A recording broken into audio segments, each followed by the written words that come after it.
All right, 99.9 Punk World Radio FM. You guys already know what time it is. And right here, this is Elite Wrestle Talk, episode 23, here on the FM dial, and of course, YouTube as well. I am joined by an amazing individual. He is the son of WWE Hall of Famer, the best professional wrestler to ever do it, to ever step in the squared circle. We have the son of the legendary, the phenomenal, the iconic Harley Race. We got Justin Race right here in the building. Justin, how are you doing tonight? Hey, man, how are you? How are you all out there in radio and TV land, evidently? Thank you for the introduction. That was very nice. Dad's one of the few. He was one of the few. The legitimate brawler. I got to say, you're most certainly welcome. At the end of the day, I just like speaking the truth, and we all know Harley Race is the best. So you can't deny the facts. We'll go with that. We'll go with that. I know it was the and toughest. Justin, I do know as well that you. And I will say as well, he definitely was the toughest. I mean, I know we're going to get into it, but I do know he was also the very first person to ever body slam Andre the Giant. Hulk Hogan can keep saying he did it, but we all know Harley Race was the first person to do it. We are going to get into that, but I want to take you back to this beginning of your father's legendary legacy. And I have to ask, like, what is the earliest memory you actually have of your father? Because I do know you've traveled a lot with your father. Yeah, once I got to be a traveling age, I like to say, 4 or 5, where my mom didn't have to carry me and the luggage and everything else. I could walk with her in the airports or with my mom and dad and carry my own little bag, and I became travelable. It was right around 73 won the title the first time. I can remember when I was 4 or 5 years old. When he and a few years later, when he became the real traveling champion, and he was doing 500,000. He was doing 500,000 miles a year, working 300 nights out of the year, usually for an hour, well, always for an hour. The promoters, they had two things. One, they knew if they made my dad the champion, they would get the outcome in the match that they wanted.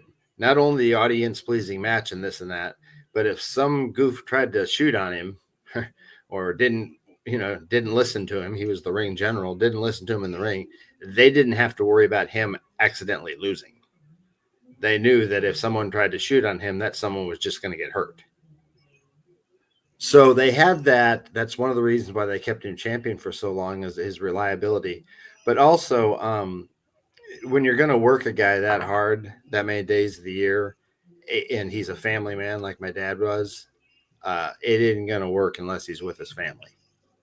So all the promoters from all over the world, whether it was Bubba in Japan, or was it Ron Miller in Australia, or Peter Mavia, or wherever, the promoters always flew my mom and I with Dad. Again, once I became travelable.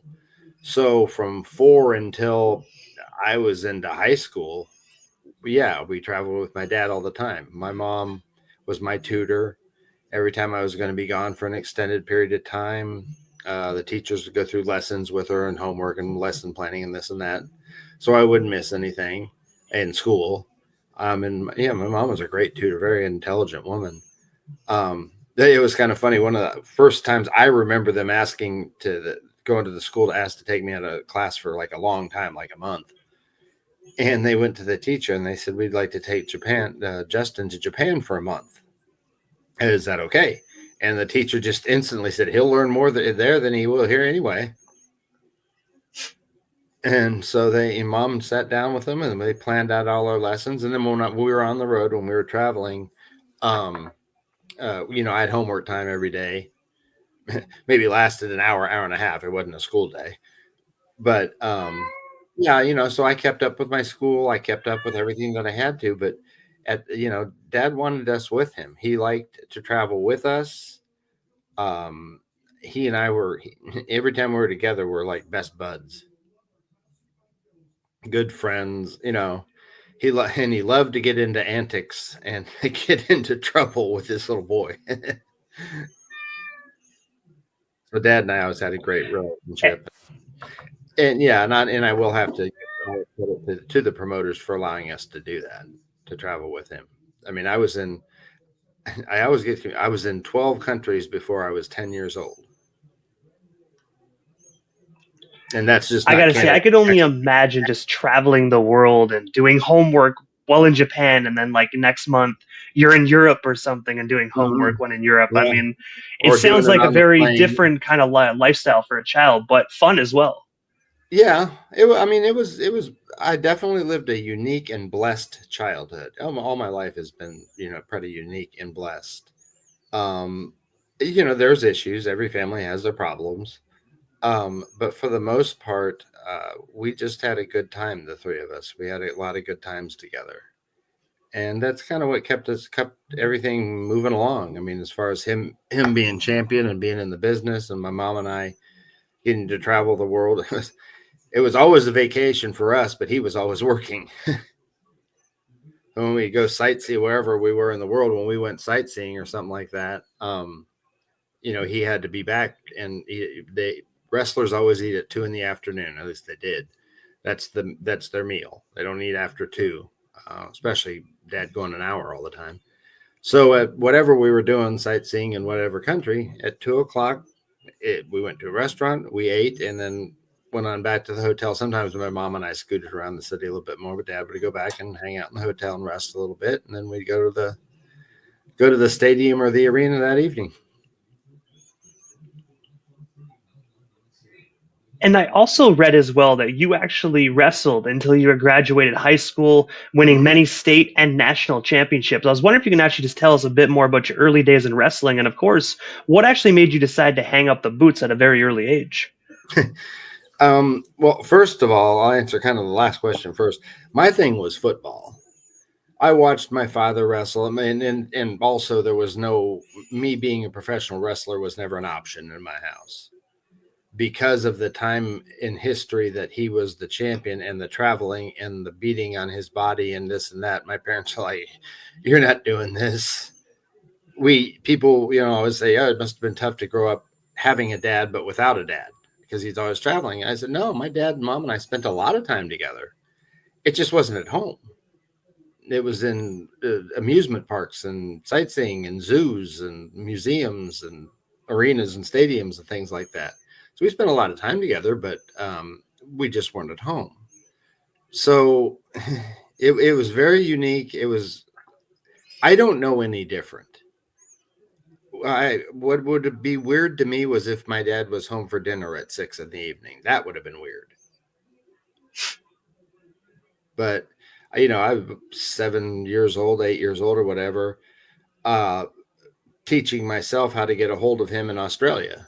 And that was back when you had to get your local operator to get a long distance operator, a long distance operator to get an overseas operator. And you had to go through like 4 or 5 different operators and whatnot to finally get to Sydney, Australia, and then track him down in some hotel. So I learned to be a pretty good tracker back then as far as finding my father. But, 90% of the time I was with him or we were with him.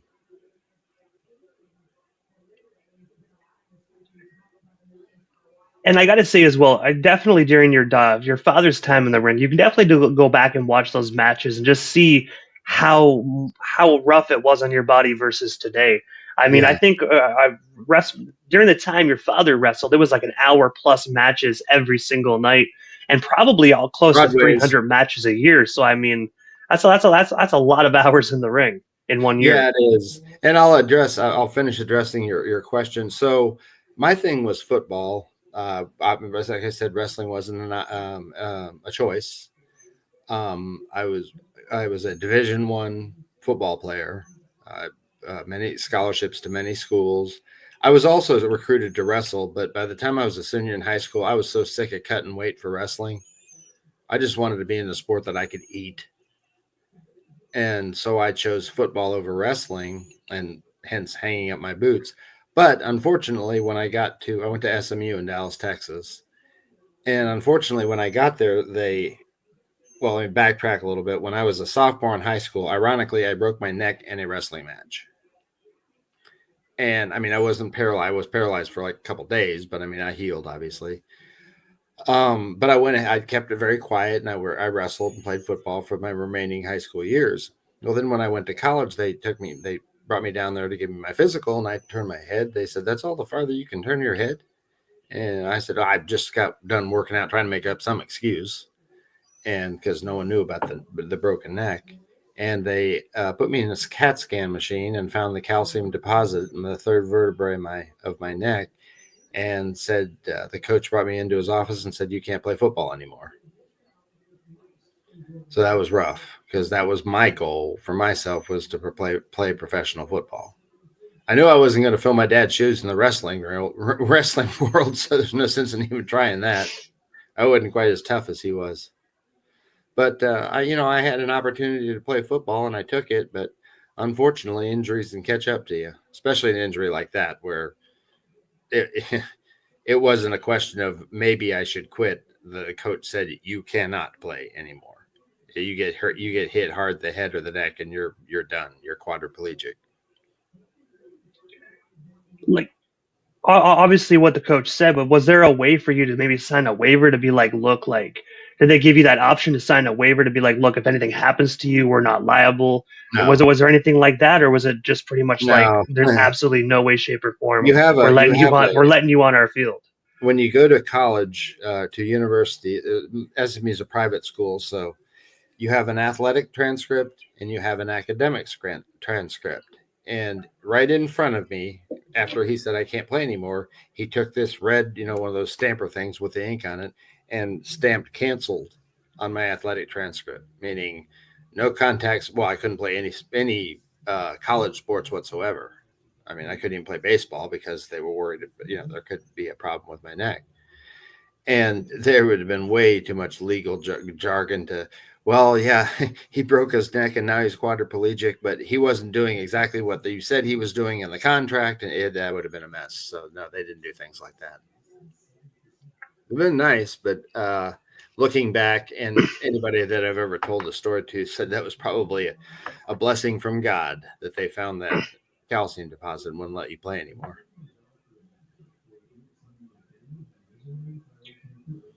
And also, taking it to Houston, 1979, your father actually picked up the legendary Andre the Giant and slammed him on the floor outside of the ring. I was wondering if you can actually just tell us a bit more about this ordeal. And of course, did your father ever tell you how it all actually went down? Well, let me tell you, first of all, this was not the first time he ever body slammed Andre. The first time he did in 1978. And I want you to notice, I don't know if you can run that clip back again, but in 78, that was Oh, first definitely. time. Well, just a second. In 78, when Dad first had him up above his head, this was in the ring. Andre had never been up there before. And Andre, put me down, boss, put me down. And Dad said, shut up, you big son of a bitch. Someone's got to take a picture of this. So then now flash forward to where you're talking about there in 1979, Houston again. If you notice when he's that's why I asked you to play the clip. If you notice when he's bringing Andre down, he wraps his arm around. See where his arm is over his head. Andre's arm was in the way, and if Dad would have went ahead and thrown him down, God only knows what would have happened to Andre's arm. So Dad actually held him from. You think it's tough enough to pick up that much weight? Well, try to pick it up, and then on its way down, slow it down, so Andre had a chance to get his arm out of the way. So he completely controlled the body slam of a 7'6", 525, 550 pound human being. He picked him up and then controlled the drop, so Andre didn't get hurt. And I got to say as well, Andre was definitely a big boy. I mean, like I've seen videos and pictures. Obviously, I never had the opportunity to stand side by side, but this man made a beer can look like a tiny little tiny sippy cup in his hand. So I can only imagine the weight that was on your father's back. Because if you look at the end of that clip, you can actually see your father hold his back a little bit. You could definitely tell that was a holy shit moment for your dad. Yeah, Dad come back to the dressing room. God damn, that hurt. He wasn't one to complain about pain. He said, man, lifting that big son of a bitch hurts. But Dad, well, Andre was a very nice man. For as big as he was, you just kind of had to get to know him. And he and my dad really respected each other. Andre loved to be with me and my family. I mean, I always have said that I grew up because of my dad's position as the boss and traveling with him all the time. I was one of the only kids that was always running around the dressing room, and none of the other wrestlers minded. I grew up with a bunch of 300 to 500 pound uncles. When I my dad would go out to work, and he'd Brody watch Justin while I'm out there, and that was my babysitter, was Bruiser Brody or whoever. So Andre would actually come in town to visit us and stay at our home. We had one room in our home. It was called the King's Room.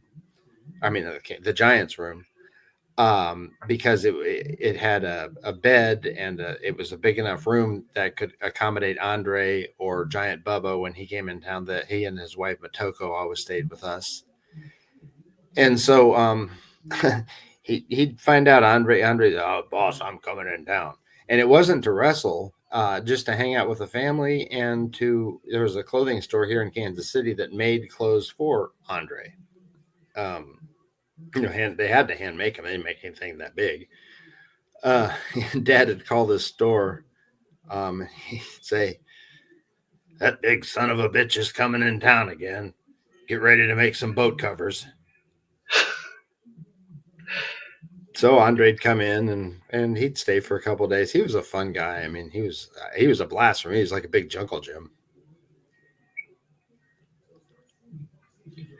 And I know you mentioned a few moments ago about how Bruiser Brody one night was actually one of your babysitters. I have to ask because a lot of individuals and wrestling fans might not even know who the legendary Bruiser Brody was due to him unfortunately passing away in the mid to late 1980s. But I was wondering, since you actually had the opportunity to be behind the scenes with Bruiser Brody, what was it like just being able to interact with him at such a very early age? If you can tell us a little bit more about the legend himself.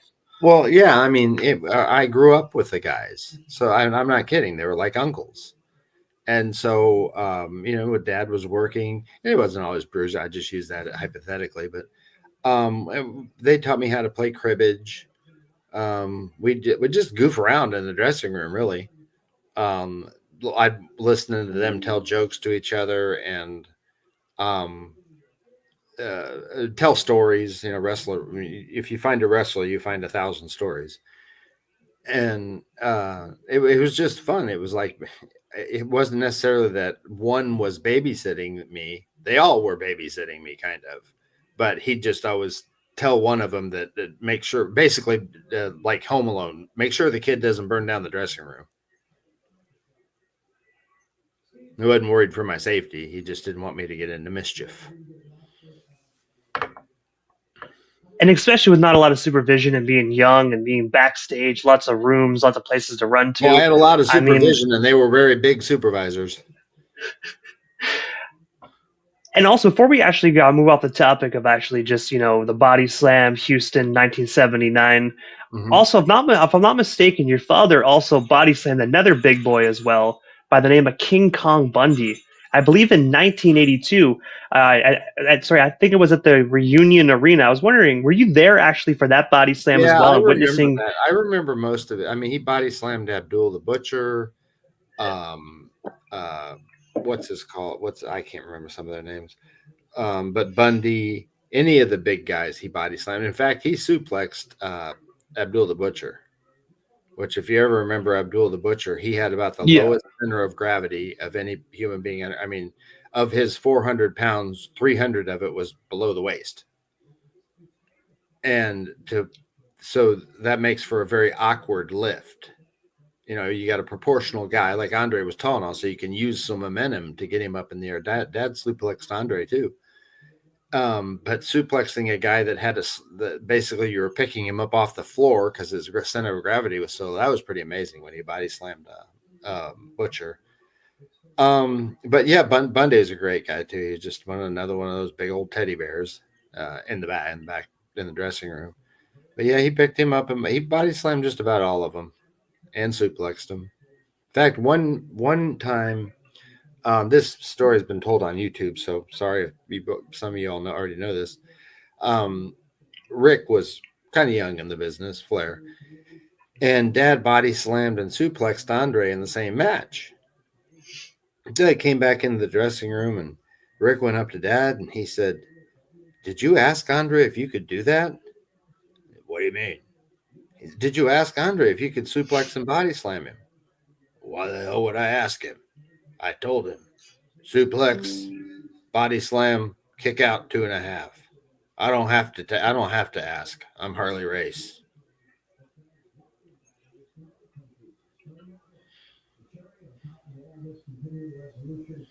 What was Flair's response to that, or did Flair just kind of Well, like he just be just like, "All was, right, well, well, he would pretty much, well, they were all scared of my dad. I mean, not scared of him personally because he was a really nice gentleman, but they were always scared in the fact that they do not want to make him mad in the ring or in a bar after a match.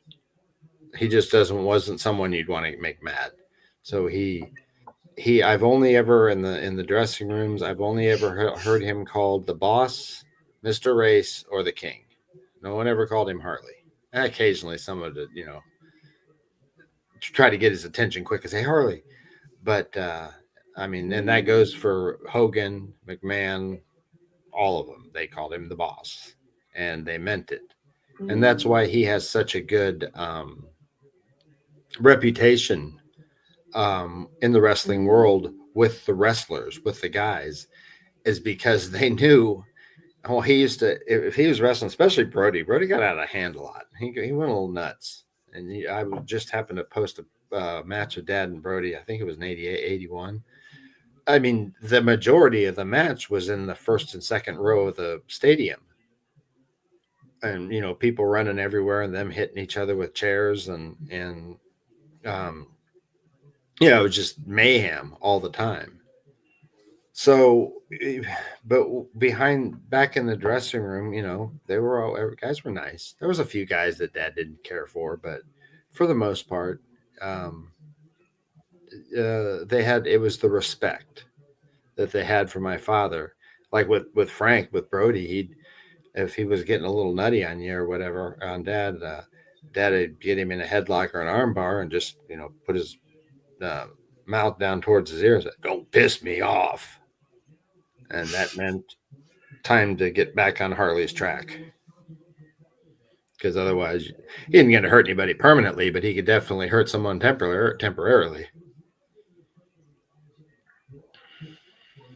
And also, as well, as we spoke about throughout the interview this far, you traveled all around the world with your dad. You had a lot of different wrestlers kind of watch over you while you're backstage. But during your time with your travels with your father, was there actually any wrestler in that locker room that you admired and looked forward to seeing when you actually traveled alongside your father? Was that one wrestler where you're like, oh, yes, he's going to be at the show. I get to reconnect with, Yeah. Andre or Bundy or. Well, yeah. I mean, I wouldn't want to. I'll say a couple, but it's not an offense, saying any offense to any of the others, because I loved seeing all of them whenever I could. And as Dad was the world champion, we were only in territories for a little while. We'd be in a territory for a week or 2 weeks or whatever, and then we'd move on. And by moving on, I meant moving from Singapore to Japan, different territories. But I will have to put Baron von Raschke up there and Brody. Baron, we were on a Dad and Larry Henning actually they were in a tag team tournament in Japan, and let's see, yeah, I can't remember what year it was, but Baron von Raschke, he's actually from Nebraska. He's not German. And he started calling me Racy from Casey because I'm in Kansas City, and I started calling him Raschke from Nebraska. And so, it was the nephew son, the nephew uncle type relationship. And then with Brody, he used to wear this on the same tour. He used to wear the old sweatpants, and you pull them up to the knees that the guys wore back then. Yeah. Well, he wore his sweatpants like that, and he pulled them up to the knees. I thought that looked cool, so I started wearing my sweatpants and pull them up to the knees. And we were in the lobby of a hotel one day, and Dad looked at Frank. He looked at me. He looked back. "God damn it, Frank! Look how you got my son dressing." You both look like hobos. And Brody looked over at me and kind of gave me a wink and a nod, kind of like a, we got him type thing. We got him type of thing. Like the whole purpose of it was to make him mad. And he wasn't mad, but, just one of those things. So I had these private moments with a lot of guys, some of the Von Erichs, uh, David, when we were in another trip in Japan. My mom and I wanted to be, or my mom and dad wanted to be, by themselves for the day, go sightseeing, just be away from their 6, 7-year-old tyrant. And David said, "Well, I'll take care of him." So David Von Erich took me to a pachinko place. Well, pachinko is like it's like a Japanese slot machine, but it is gambling, and it's very legal for a young kid to be in there. But no one was going to tell David Von Erich they couldn't have me in there. So I played pachinko, and I remember, I never forget, I won $27. And we kind of talked with each other and decided that wouldn't be a very good idea for my mom and dad to find out that I won $27 playing pachinko. David might have to answer to my dad. So David kept my money. And then he said, whenever you want to buy something or whatever, just come to me and I'll give you a little bit of your money. And we pulled it off. They never knew that I'd learned how to gamble when I was 6 years old or 7 years old in Japan. But do you remember what you actually bought in Japan with the $27 when you went up to the Von Erich? What's that? What was that? Do you remember what you actually bought with your money when you actually went back to Carrie and was like, hey, little toys. I mean, it couldn't be anything, big, because then my parents would be like, well, where'd you get that? So it was just little things, little knick-knack. I mean, when you're on a 3-week tour, $27 can buy a lot of candy and ramen noodles and whatever. I just bought stuff that I knew my parents wouldn't want me to buy. And especially that year as well, if I'm not mistaken, that's probably around like the early to mid 70s. So $27 is actually quite a bit of money, especially not only for a 6-year-old, but in that time frame, anyways, man. Like $27 is probably a lot. It probably equaled out to about 100. Well, yeah. Well, especially back then, right now, the yen. Sorry, I just got something in my eye. I can't get it out. Right now, in Japan, the currency exchange is about 150 yen to the dollar, give or take, some yen. Back then, it was a little over 300 yen to the dollar. So you were getting, each dollar bill was getting you a lot of yen. So yeah, it was a heck of a lot of money. In Japanese money, it was a heck of a lot of money because the exchange rate was so low back then. And one of the matches that I got to bring up, in my opinion, this was actually the best wrestling match to ever take place in wrestling history. And this one is actually Starrcade 1983, your father versus the legendary Ric Flair. I was wondering if you could tell us a bit more about your father, Harley Race. That was the first time they ever had a camera right over the top of the ring with a complete vertical down look at the ring. Yeah, that was I was there. That was quite a match.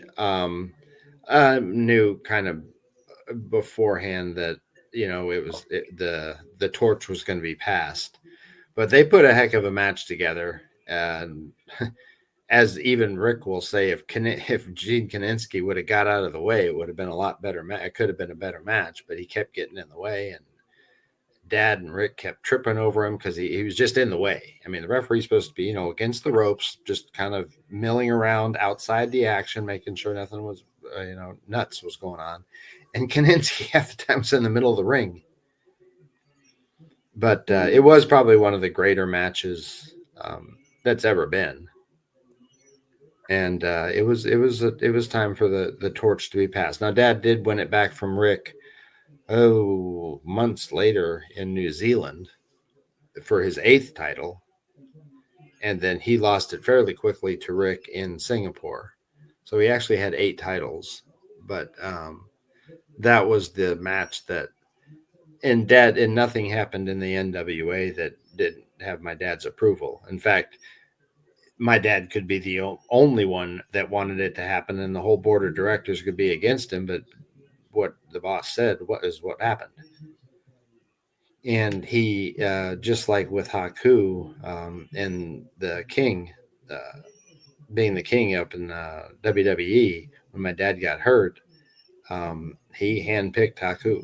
I mean, Vince, nobody else had any say so to it. It was his decision to make.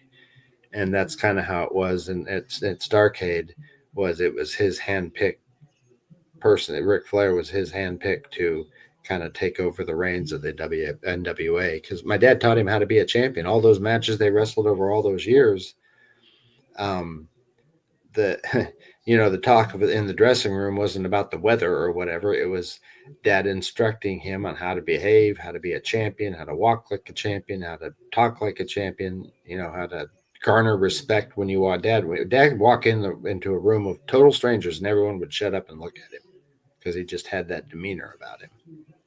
Half the people were scared to death, the other half the people didn't know what to do. um so yeah, that was a good match. It was a good match to watch. And the outcome is what it was.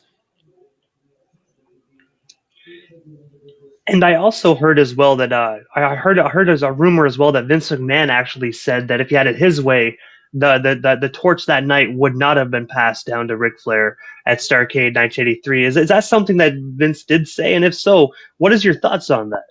Well, actually, Vince offered my dad $250,000 to not wrestle, to just go. When my dad, if my dad had more integrity and more respect and honor for himself and the business than any human being alive, and Vince offered him $250,000 to just not show up at Starcade and go up to WWE and wrestle, and Dad said no.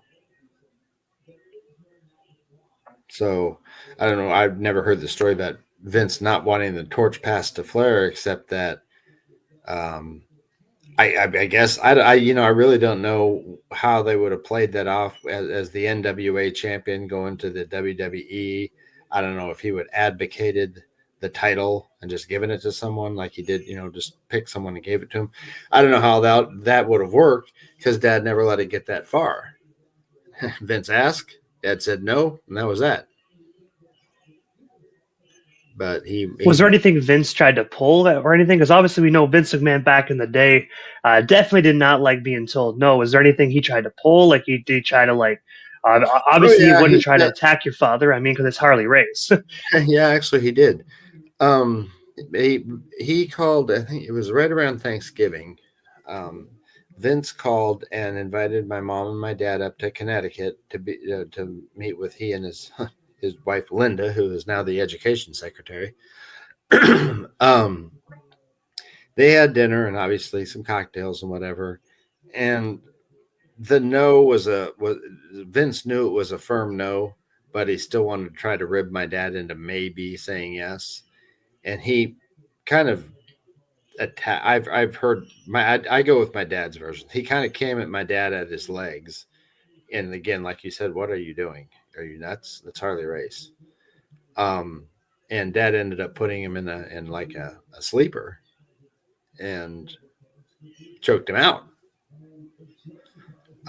Whether he's completely or unconscious or whatever, I don't remember. But yeah, that was the end of that. There was no changing my dad's mind. He was a man of his word. He said he would be at Starcade. He knew what he was going to do at Starcade, which was pass a very, very historic and prestigious uh, torch, i.e., the NWA belt, the domed globe, to Rick, and he was not going to back out of that. Now, Rick, and now on the other hand, Vince has always been really nice to me. I've always, whenever I was when Dad went up to the WWE and he was the king, whenever I was in the locker room, Vince would always come up to me, ask me how school was, how you've been traveling a lot with your dad, this and that. He was very interested. In fact, when Dad was coronated the king of wrestling, which incidentally people thought of as a gimmick, and Vince even thought of it as a gimmick, this king thing. But when Dad finally decided to go up there, Dad said, "I don't want your world title belt. I don't want any of your intercontinental. I've carried every belt there is on this planet more than once. I carried the most important one 8 times. we're going to have to figure something else out. So they came up with this king thing. Well, Vince kind of thought he thought it was a gimmick. My dad was a very, very smart man, and he knew that if he became the king of wrestling, that would stay with him the rest of his life. Macho Man won the king tournament one time, and he was the king. Haku was the king. There were a lot of other guys that won that crown over those period of years. But now Haku is referred to, and nothing against Haku. He's a wonderful man, but he's referred to as Haku. Randy, before he died, he was Randy Savage. Dad is the one that still to this day people call the king. So it's like, you have Arnold Palmer like the king of golf, or Mario Andretti, the king of auto racing, or people like that. That there may have been people that have won more titles or been faster, or this or that or whatever, but they set the standard years ago, and it'll never be met. So that gimmick actually turned into a lifelong moniker for my father. So anyway, we're in this dressing room. The night that they coronated Dad, they carried him out to the ring on a big throne and whatnot. Bobby Heenan read a proclamation. And anyway, in the dressing room afterward, I don't know what I was doing, but I found $240 in $20 bills laying near a locker or something. I just found it. And I went to my dad. I said, Dad, I found this money. And he took me to Vince, and so Vince knew, who found this or whatever. And he said, Vince, my son found this money. And Vince said, well, let him keep it. He's an honest young man. He didn't have to tell you he found it. And, Dad's, he doesn't, what 14-year-old kid need $240 for, kind of like the $27 in Japan. What the kid that age needs that kind of money. And Vince said, okay, Harley, hold on. And he turns around to the locker room and said, anybody missing $240? Of course, everyone's hand went up. And Bobby Heenan, he said, is it green? And Bobby, he was funny all the time. So he turned back around to my dad and he said, see, Harley, I'm never going to find out whose this is. And Dad said, well, he's not keeping it or whatever. And Vince said, fine, Harley, I lost it. It's mine. And he took it from my dad and he looked over at me and he goes, and I'm giving it to you. And he gave it to me. And what was my dad supposed to say? So years later, that when I guess it was 2004, when Dad was inducted into the WWE Hall of Fame, the night after the induction ceremony, my dad and I got on the elevator, and just happened that Vince and his wife got on the elevator too, to go up to our rooms. It was like 3:00 in the morning. This event was supposed to be over at 10, but you get 20, 30 old wrestlers up there and give them no time limit to talk. It's going to take a while. Yeah. So what the heck? So I turned around. I said, Mr. McMahon, do you remember in Poughkeepsie, New York, when I found that money and you gave it to me? He said, of course I remember that. I hope you're still the honest young man you were back then. And my dad kind of gave a fatherly smirk, kind of a pride-filled smirk to Vince. But he's always, for all the things that is said about him, and he was a ruthless businessman. I mean, that's how you get places sometimes. But I could never say anything bad about the man because he has always been nice to me. And before we move on to the topic of the WWE, or in this case, I should say, this was in the 80s, so of course, the World Wrestling Federation. WrestleMania 3 at the Pontiac Silverdome in Detroit, Michigan. Your father actually wrestled the legendary Junkyard Dog, but I also read as well a little story about in the locker room after the match, your father actually played a prank on the Junkyard Dog that actually involved a snake. I was wondering if you can actually just tell us a bit more about WrestleMania 3 and the ordeal that went on backstage between your father and JYD. You're marvelously well informed.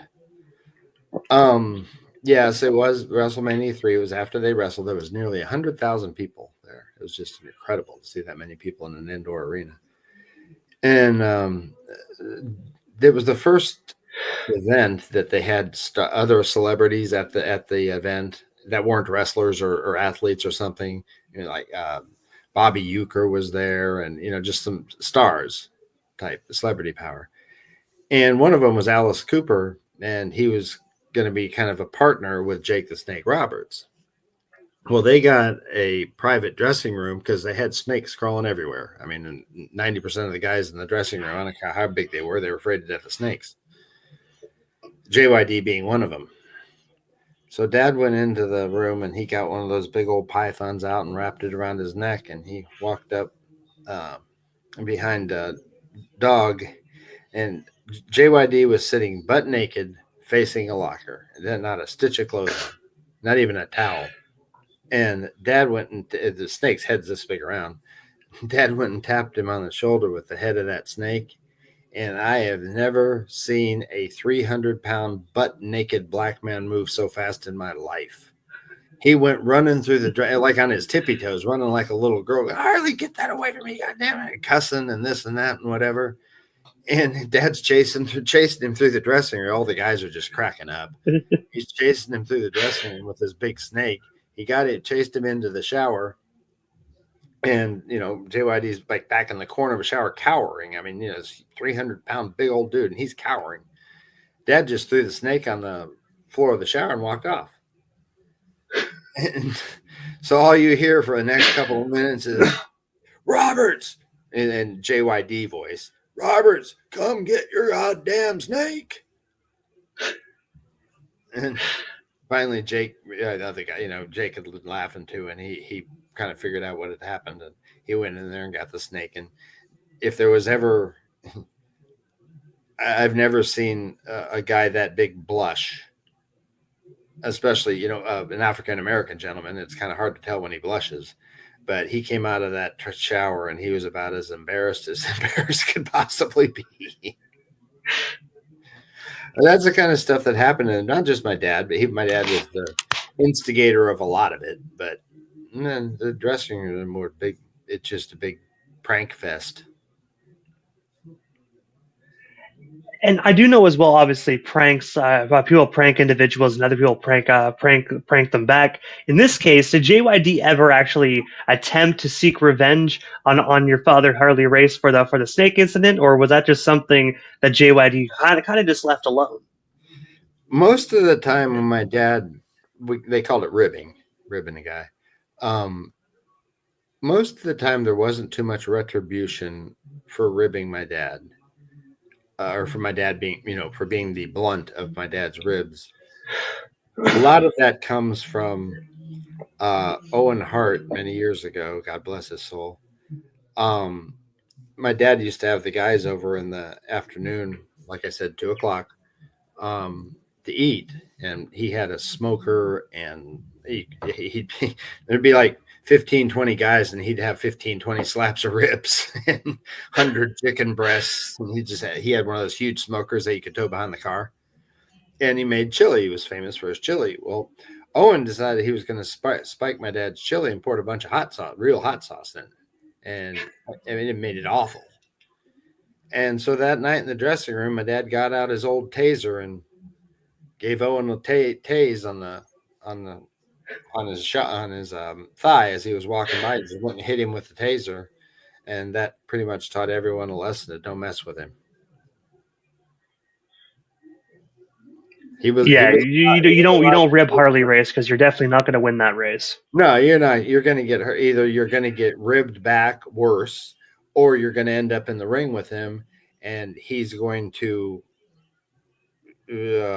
maybe suplex you 2 or 3 more times on the cement than he was planning on doing, or he'd do something, in the match to make you squeal.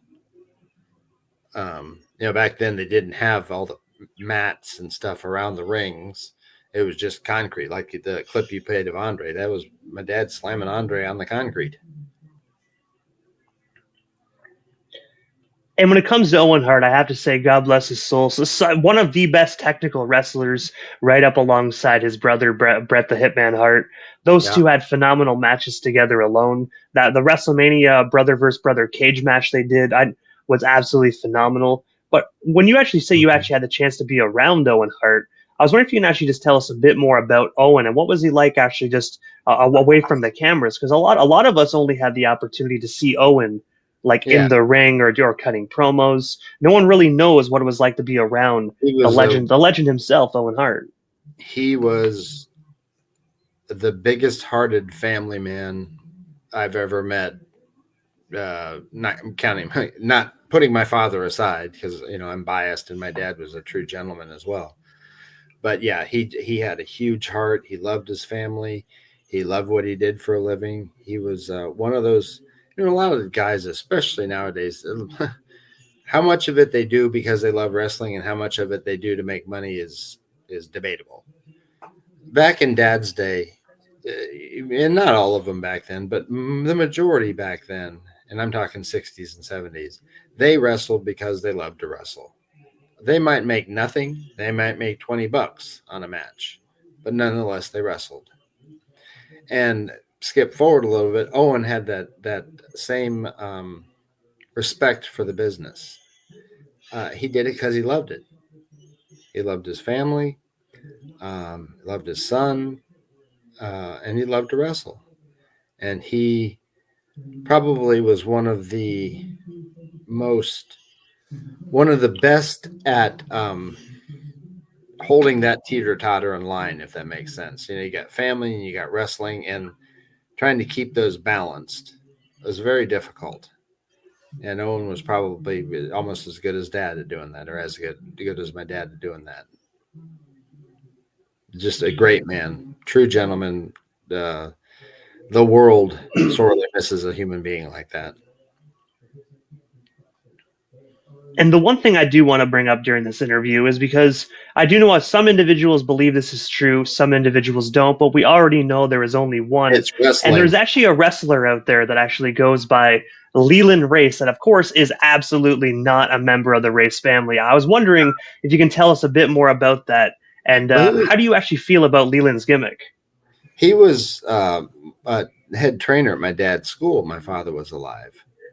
And they came up with a little gimmick to try to get him some publicity. Leland, incidentally, is my father's middle name. With this little gimmick to, give him a little bit of notoriety and whatever. But when my father passed, he was supposed to stop that. And it kind of it upsets me that he still uses my father, my deceased father, as his gimmick. Um, he my put it this way, my dad, when he broke into the business, he wrestled under many names. Jack Long, the Great Mortimer. He even wrestled with a mask on. And one time, his father, my grandpa Jay, sat my dad down and he said, "Son, why are you trying to make a name for somebody else? Why don't you make a name for yourself?" And after my grandpa told my dad that, Dad wrestled under Harley Race for the rest of his career, either Harley Race, Handsome Harley Race, or the King. And that's kind of, I feel like, uh, his name is actually Jason Jones. I think he's from Tennessee or somewhere, and like you said, absolutely no relation to my family. I that's what he seems to be doing. It's like, go make a name for yourself, man. Because using my dad's name is a little irritating, especially when 10, 9, 8, 9, 10, 8, 7, 8, or 9 out of 10 wrestling fans know you have nothing to do with Harley Race. They know me. They've seen me on Facebook and podcasts. And like I said, my mom and I are writing books and receiving awards like this one here. This is the International Professional Wrestling Hall of Fame ring that I got. Are you there? I'm here, yeah. I just Okay. removed my camera. That way Well, I'm trying to individuals see the figure out ring a what little my bit. camera is. But yeah, it's pretty cool.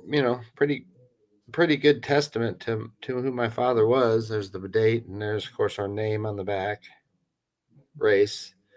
Um, but yeah, it's a great memento. I've been to many of my dad's Hall of Fame inductions, but I've never actually represented him there. And so when you have things like that, and you have the notoriety and the following and stuff, and hundreds of thousands of people that follow me on all these social media things that I don't know how understand half of, um, it's kind of, I don't know. I would just feel goofy if I was him to have, and now introducing in this corner and have my name Leland Race, and everyone in there is like, you aren't any relation to Harley Race.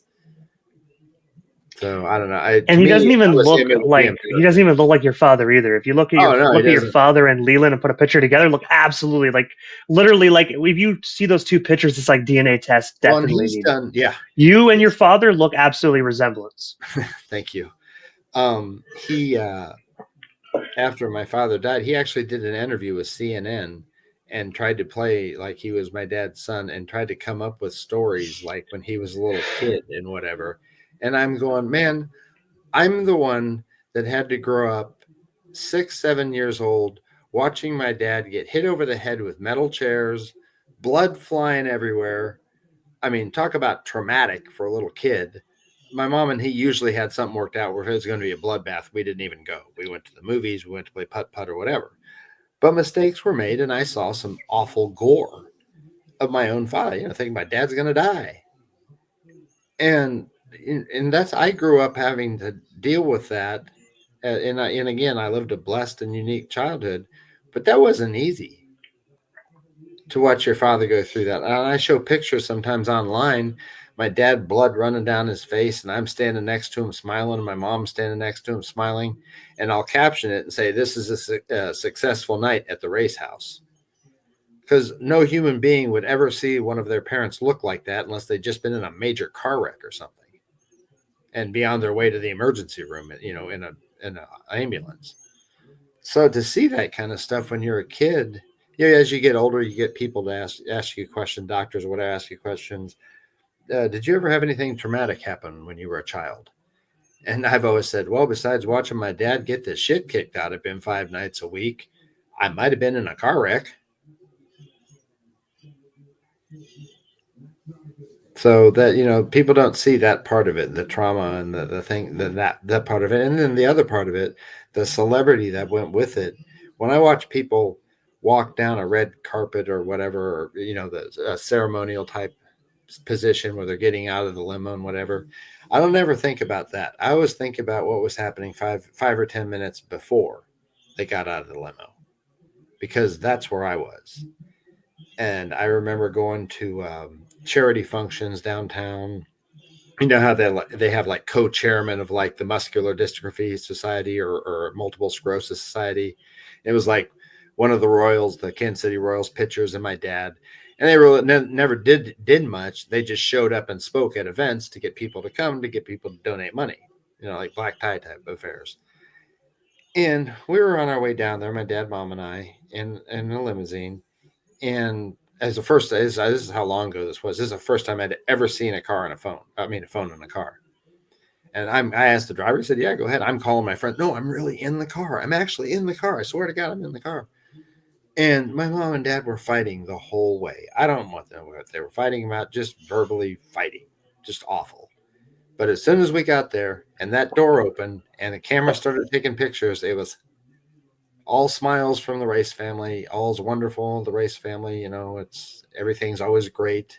It's, just one big bowl of life is just one big bowl of fun. And it isn't. And it wasn't.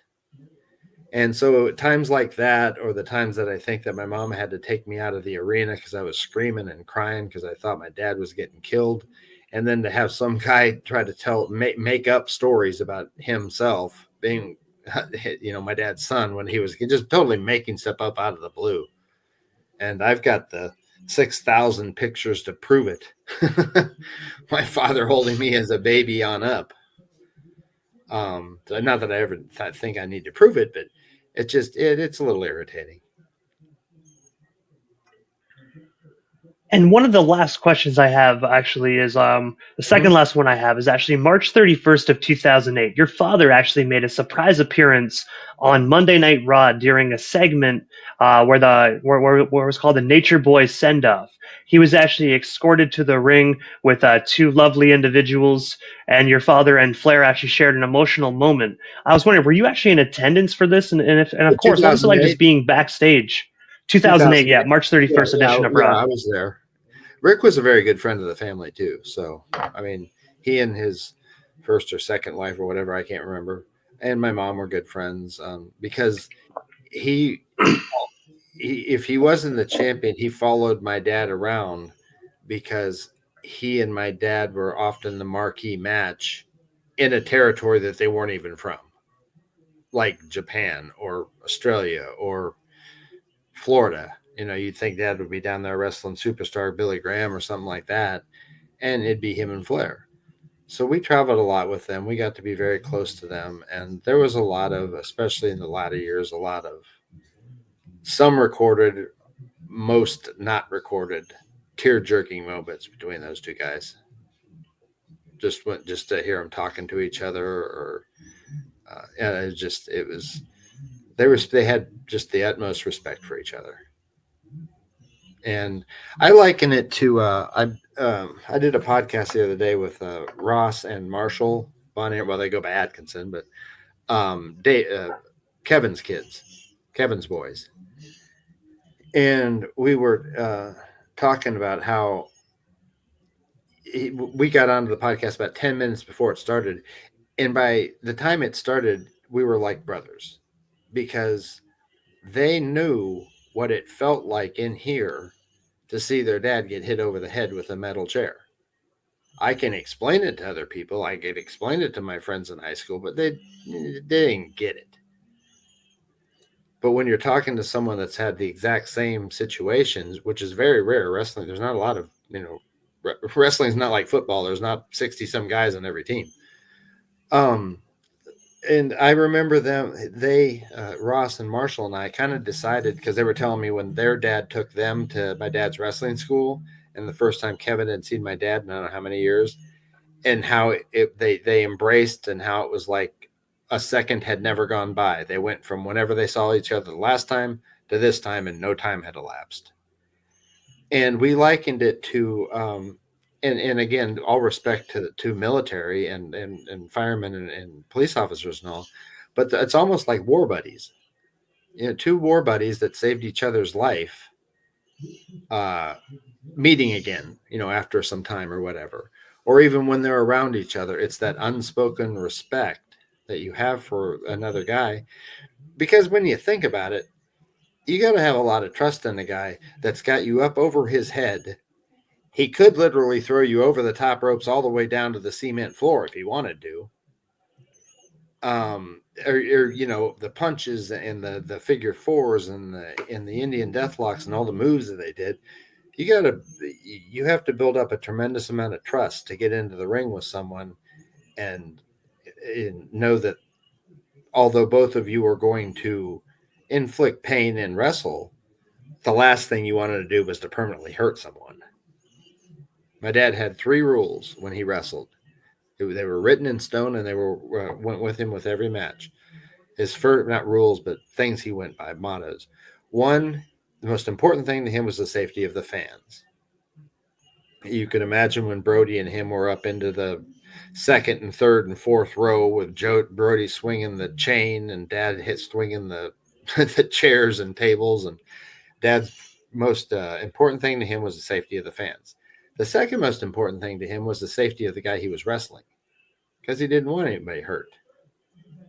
The third most important thing was himself. He put himself last.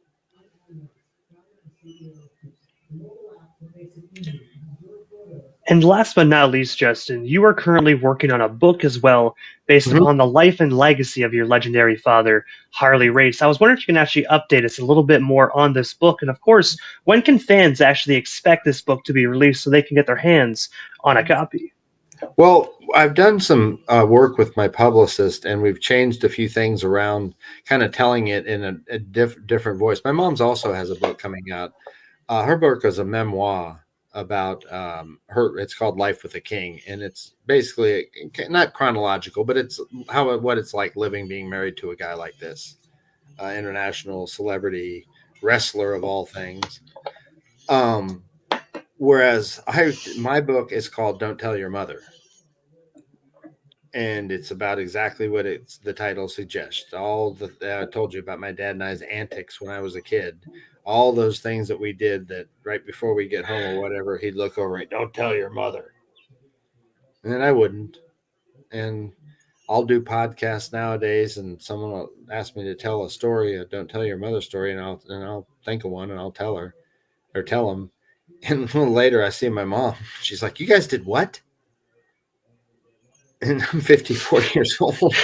And I tell her, I said, he didn't say, don't tell your mother until you're 35. He said, don't tell your mother. So I never told you.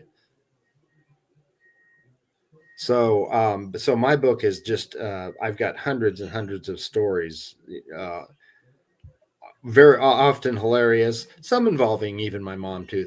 My mom wasn't, you know, wasn't ever around or something. But it's just a series of very funny stories. My dad was a hilarious man. He was a gentleman. He was very soft spoken. He eh, I don't know. You might be too young, but there was a financial institution years back. It was called E.F. Hutton, and in their commercials, they want someone, they'd be at a restaurant or whatever, and the person would say, "Well, my broker is E.F. Hutton," and E.F. Hutton says, and the whole restaurant would get quiet, like to hear the advice. Dad was very similar to that. He never said anything. He was just there. People migrated to him and he talked to them, but if there was no one to talk to, he wasn't worried about it. He'll just sit there. Um, but when he could tell he'd do one of these, and he'd lean back and he'd think for a second. You knew he was going to say something. And I swear, every restaurant or dressing room or wherever social occasion we were at, people would actually go quiet because they knew my dad was about to say something. Because whenever he spoke, it was either full of wisdom or absolutely hilarious. And so people just quieted down and waited for whatever the Harley was going to say, because it was probably going to be funny. Or if not, it's probably something you can learn from. And aside from this phenomenal book, and of course, the Oh, ring yeah. you just recently accepted in your father's honor, what is next for yourself, Justin Race, and of course the rest of the Harley Race family? Like, is there anything we happen to miss during this evening's interview? Anything else you do still want to touch on, talk about, or promote? No, I mean I'm a family of two. My mom and I. My father and I have an aunt. My dad's sister. She's still around. I don't hardly ever see her. And uh, all of my mom's family, except for one who is a cousin of mine. He lives in Los Angeles. So I mean, it was always just the three of us, Dad, Mom, and I. And then when Dad, they got divorced and other things happened. But now it's just my mom and I. So there's not a lot of, when I talk about, when I refer to my family and things that I write or things that I talk about, I'm just talking about two or three people. No brothers and sisters and anything else running around. But I just think that the book that my mom's writing will really show kind of maybe what you're looking for in the deep, dark, secret types of the Race family. And she's honest. She's brutally honest. There were some not so good things, as every family. Like I said, every family has their moments and has their bad times. And then mine, on the other hand, is a lighthearted, chapter after chapter of laughing and chuckling. We did some crazy things. I mean, I'll just tell you one real quick. Dad used to, when he was actually in town, um, he'd take me to school in the morning, because if he took me, I didn't have to get so early to ride the bus. And he'd take me to school, or I'd ride the bus to school, and 15 minutes after classes started, I get the thing over the PA, Justin, come to the principal's office. And I'm like, well, I haven't done anything wrong that I can remember, or that I got caught anyway yet. I wonder why I'm going there. So I go to the principal's office. My dad's standing there, and he'd look at me and he'd kind of give me that little promo look, and he'd wink and he'd go, "You got a doctor appointment." I said, "Oh, all right." So he'd sign me out, and he and I'd go goof around all day and run around the woods, go hunting, go fishing, do whatever. And about 4, he'd stop at the payphone. "I'll pick Justin up from school," to my mom. We'd pull into the driveway, and right as we get in the driveway, he'd look over at me. "Don't tell your mother." So I don't know how many days I played hooky with my dad. Well, hopefully He your was just mom that has kind heard of that guy. story. If not, sorry, Mrs. Race. She's getting used to it. When I told her, she had to agree with me. When I told her that one time, I said, well, he didn't tell you not to, he didn't say, don't tell your mother until you're 35 or 40 years old. He said, don't tell your mother. So I never did.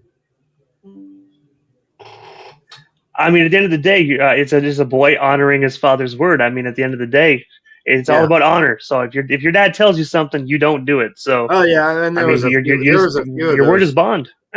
There's a few that I'm on Cameo. I tell stories for people on Cameo all the time, or wish people happy birthday or Merry Christmas or whatever. You know what Cameo is, the app. Yeah. Yeah. And I tell people stuff like that, stuff that people have never heard before that they won't ever hear until when the book comes out. Incidentally, I will keep you informed on the book. As I said, we've done some stylistic changes to it. So we're working on it. We're working on it hard, but it'll be out. Excuse me. But he was just one of those one of a kind, funny men who just happened to be also one of the toughest and strongest men you'll ever meet. And he's just one of a kind. He was one of a kind. I miss him every day. And before we actually part ways here tonight, Justin, obviously I know how to follow you on social media, but for the fans that want to stay updated on all these legendary stories of yourself and your father, and of course this amazing book that is actually currently being prepared, how do we go about following yourself, Justin Race, across all social media platforms? I don't hide it. For Facebook, just Justin Race. You'll know, obviously. I don't think there's another Justin Race on Facebook, but you'll know it's me you'll see me and all the pictures and stories and stuff that are on there. Instagram is the same way. I don't hide who I am. So you put in a search bar Justin Race, and you'll find X, Twitter, whatever you want to call it, Facebook, Instagram. I don't do TikTok, but I'm not hard to find. And I try to. I get 500, maybe 1,000 social media messages a day, and I might be a week or two behind, but I do my best to answer every one of them. It might be just a thumbs up or a thank you or whatever, but I do my best because people. I've never seen people more excited to actually hear back from someone like me. That normally you type a note or a text to some movie actor or whatever, and you're not going to hear back from them. So I try to do what my dad would have done if he had been 20 years younger and in the computer age, technological age that we're in right now. He would have done the same thing. He just sat around his office all day and answered his fans' questions. And so I'm trying to uphold his integrity, his legacy, and his love for the fans and the sport. And I got to say, first and foremost, Justin, thank you so much for just taking this hour out of your time this evening to talk all things your father Harley Race and everything yourself is currently doing right now. I'm super excited for that book. I've been doing it for a long time. I enjoy it. I have fun. I had a lot of fun tonight. But yeah, people want to know. Dad always said, if someone recognizes you or recognizes my name or whatever, and you're not on their way to the emergency room or late for work or something, give them their 5 minutes. Let them tell you their stories. Let them ask you their questions. Let them give their opinions. You tell them some stories, whatever. But give them their 5 minutes, because it's 5 minutes they'll never forget. And I've always looked at that. And I got to say, wise words from a wise man, because I definitely will not forget this interview. Thank you so much, Justin. I appreciate your time again. Absolutely, man. Give me a call anytime. Thank you, everyone out there listening in and watching. Have a good night, Justin. Thank you so much. We definitely shall talk again here soon. Okay, thanks a lot.